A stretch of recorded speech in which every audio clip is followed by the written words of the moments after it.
شكا رجل إلى أحد الشيوخ فقال له: يا شيخ، لماذا لا أجد إلا الغدر والخيانة ممن أحسن إليهم؟ الشيخ لا يجيب. السائل: لماذا أجد الجفاء ممن أحببتهم وأخلصت لهم؟ الشيخ لا يجيب. السائل: لماذا مات أحبتي ولم يبق إلا أعدائي؟ الشيخ لا يجيب. السائل: لماذا أشعر بالوحدة والغربة في هذه الحياة؟ الشيخ لا يجيب.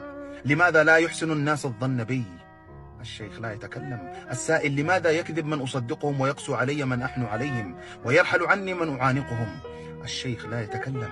السائل: لماذا يدي ممتدة بالخير وأيدي الناس ممتدة لي بالشر ويقابلون محبتي بفجور وليس بود؟ وأخذ يبكي.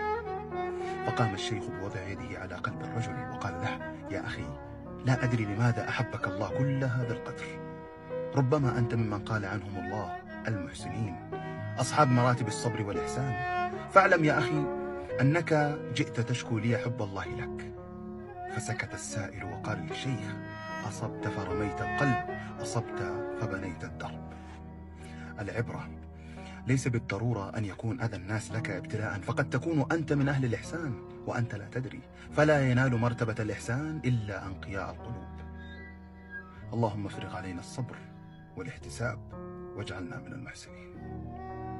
السلام عليكم.